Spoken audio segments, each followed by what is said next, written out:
शिष्यत्व ग्रहण करने का।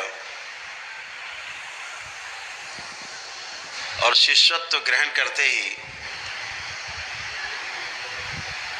पूर्ण गुरु बनने तक की यात्रा का पथ खुल जाता है।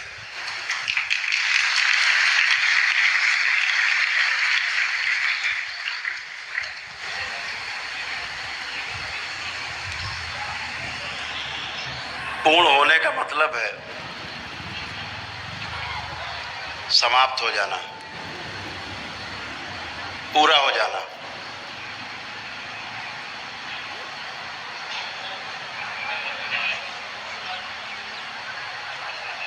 कुछ भी शेष बचा नहीं जानने के लिए। जब कुछ भी नहीं बचा जानने को तो पूर्णता कहते हैं, अर्थात कुछ भी शेष नहीं बचा। जब तक शेष बचा रहता है, चाहे वो 100 में से 0.001% क्यों ना हो,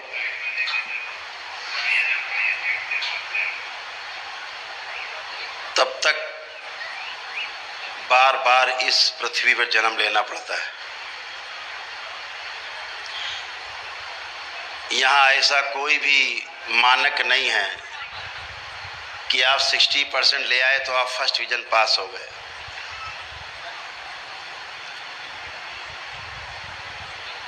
गुरुओं की राह पे चलने वालों को 100 में 100 चाहिए पूर्ण होने के लिए। 0.001% भी कम है तो पूर्णता नहीं है, पास नहीं हुए, अनुत्तीर्ण है, आप फेल हो गए, दोबारा से जन्म लेना होता है।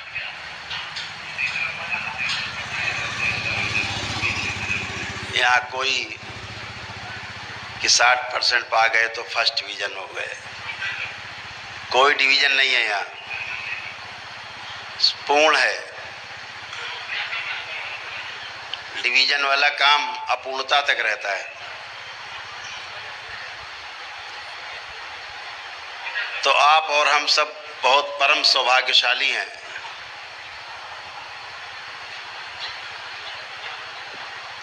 कि हम लोगों को इसी जन्म में, इसी शरीर यात्रा में हमारे परम पूज्य गुरुदेव पंडित श्री राधा रमण जी मिश्र हमारे पथ प्रदर्शक हैं, हमारे साथ हैं, हम उनके साथ हैं।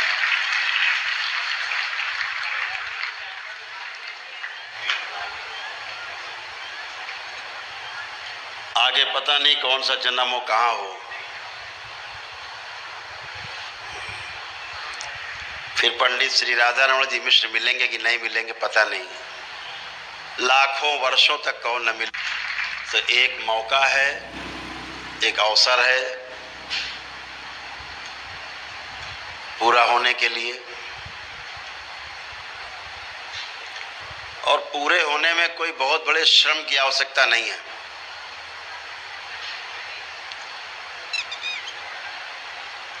अधूरे बने रहने के लिए श्रम करना पड़ता है, लेकिन पूरा होने के लिए, पूर्ण होने के लिए विश्राम की आवश्यकता है।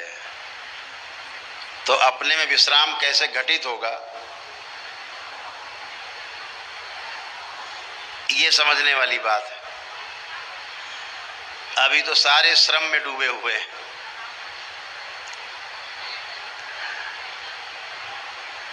कहा गया ना कि राम काज कीने बिना मोहि कहाँ विश्राम। विश्राम तभी होगा जब राम काज पूरा हो जाएगा।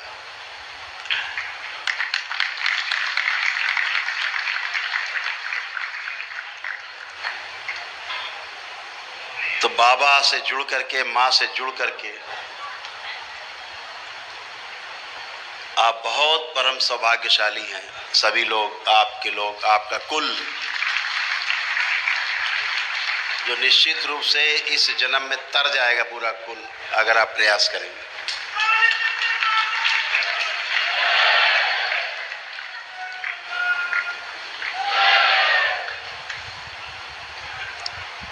बहुत लोगों को लगता है कि इस करौली शंकर महादेव के दरबार का जो आविर्भाव है, जो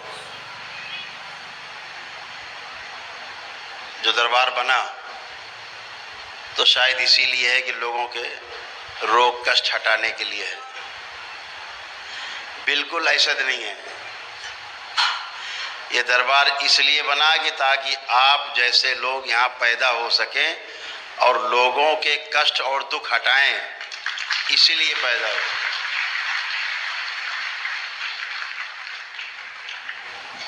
और उस दिशा में आप चल पड़े।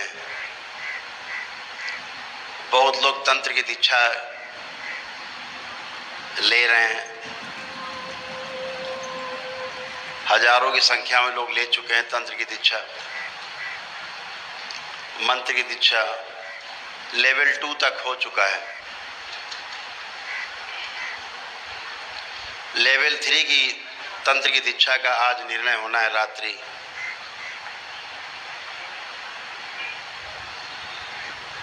तो गुरु का महत्व तो हमारे जीवन में हर क्षण है।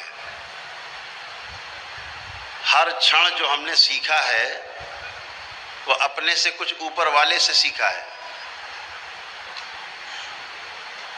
ऐसा बिल्कुल भी नहीं है।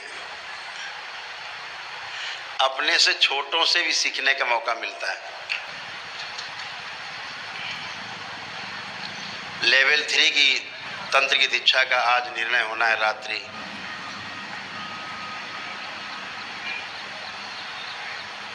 तो गुरु का महत्व तो हमारे जीवन में हर क्षण है। हर क्षण जो हमने सीखा है वो अपने से कुछ ऊपर वाले से सीखा है, ऐसा बिल्कुल भी नहीं है। अपने से छोटों से भी सीखने का मौका मिलता है।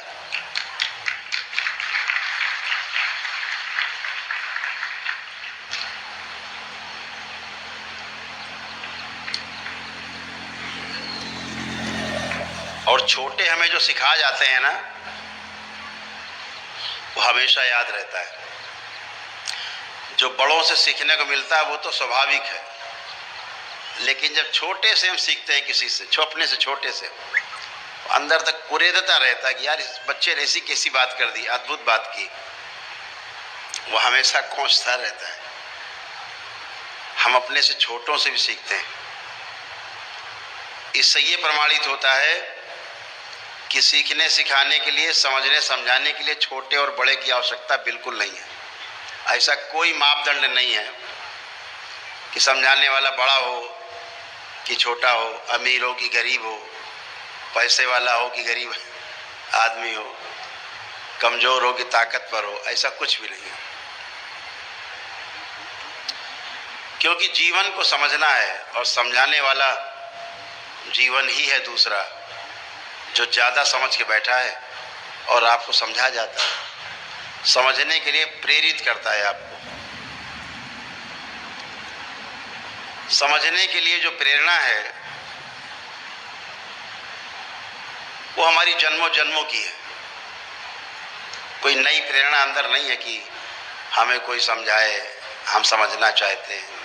पीछे से चले आ रहे हैं, समझते समझाते। कभी समझना हुआ, कभी समझाना हुआ, चला आ रहा, आगे चलता रहेगा। जिसने ये अवसर खोया इस शरीर यात्रा में, वो उसी कालम में आगे चला जाएगा। मरने के बाद वही समझने समझाने वाला झगड़ा पड़ा रहेगा। इस दरबार में एक अवसर है जहां आपको स्वयं से समझना है, स्वयं को समझना है। आपके अपने अनुभव उनसे समझना है। बाकी तो सब सूचना है, बाकी सब इंफॉर्मेशन है। नॉलेज अपने आप से ही आएगी, आती भी है, यही नियम है। किसी दूसरे से नॉलेज कभी नहीं आती। एक रास्ता केवल नॉलेज आने का है, सिर्फ एक रास्ता। ज्ञान आने का सिर्फ एक रास्ता है। अगर पूर्ण गुरु कृपा कर दे तो एक क्षण में आपको ज्ञान प्राप्त हो सकता है, आप ज्ञान को उपलब्ध हो सकते हैं। बाकी आदमी के बस की बात नहीं कि आपको समझा सके।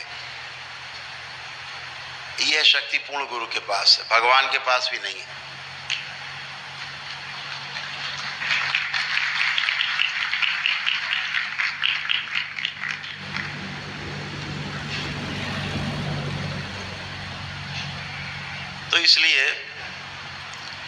अवसर है और इस अवसर को पूरा सदुपयोग करना है, इस अवसर में जीना है। यह अवसर बहुत मुश्किल से मिलता है। पता नहीं कितने अच्छे कर्म आपने किए होंगे पिछले जन्मों में और इस जन्म में भी, कि आपको बाबा जैसे महागुरु मिले हैं। माँ के जैसी संरक्षिका हमें मिली है कि आपको कोई छू नहीं सकता।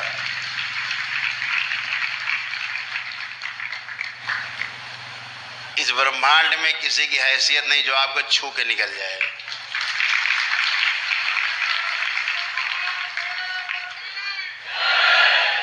ये माँ की महिमा है।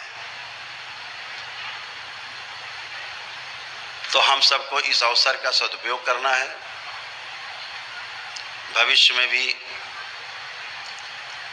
अगली पीढ़ियां जो आएंगी वो और अच्छी हों, समझदार बने, विकसित हों। वो तभी होगा जब आप में समझदारी आएगी। आप तमाम समस्याओं को झेल के, तमाम समस्याओं को सहते हुए, कष्ट झेलते हुए यहाँ तक पहुँचे हैं।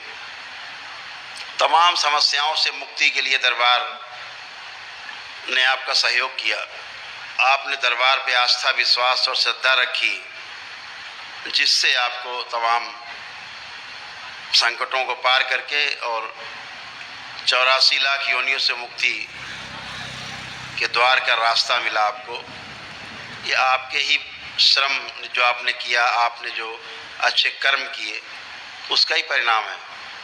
तो इसको खोना नहीं है। इस परिणाम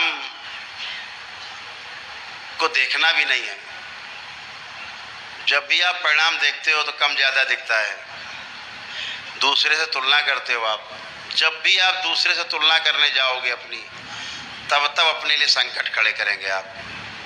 तब आपको अपने में कम ज़्यादा दिखाई देगा। कम हो जाएगा, कम दिखेगा तो भिखारी जैसी हालत हो जाएगी। ज़्यादा दिखने लगेगा तो अहंकार पनप जाएगा। दोनों में खतरा है। तो बगैर फल परिणाम की चिंता किए बगैर अपने कर्म को करते रहना है। जो परम पूज्य गुरुदेव द्वारा आपको दीक्षा दी गई है, दी जा रही, उस पथ पे चलते रहना है सतर्कता पूर्वक। और निश्चित रूप से एक दिन आप वहाँ जरूर पहुँचेंगे जहाँ आप पहुँचने की चाहत रखते हैं अपने अंदर।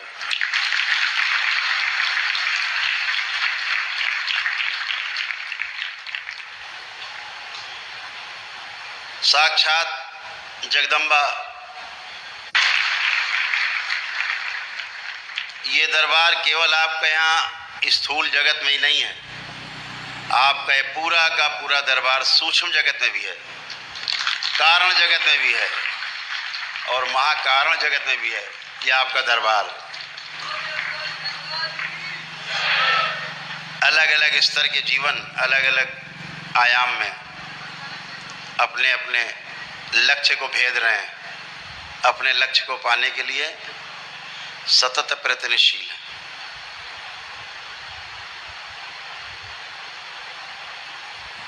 दो शरीर मरते हैं, छूटते हैं।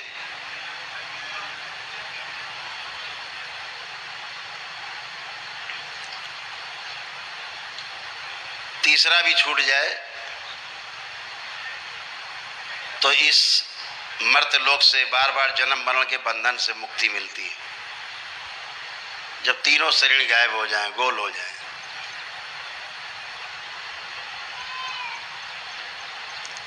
अभी हाड़ मांस का शरीर छूटता है, इसमें रहने वाला जीवन उसी गोले के अंदर घूमता रहता है, गोले से बाहर नहीं निकल पाता, फिर से जन्म लेता है, किसी शरीर को धारण करता है अपने कर्म भोग के अनुसार। जिसने कर्म भोग के सिद्धांत को समझ लिया, ध्यान रखिएगा,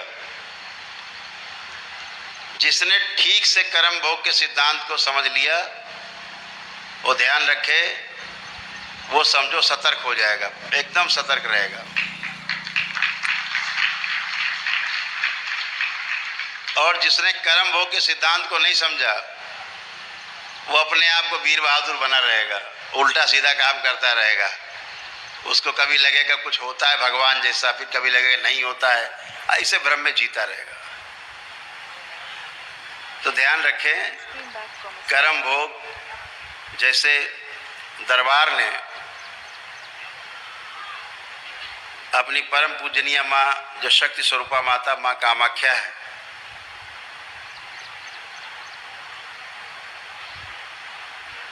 जो स्वयं माँ जगदम्बा है, जगत जननी माँ है, वो इस दरबार में विराजमान है।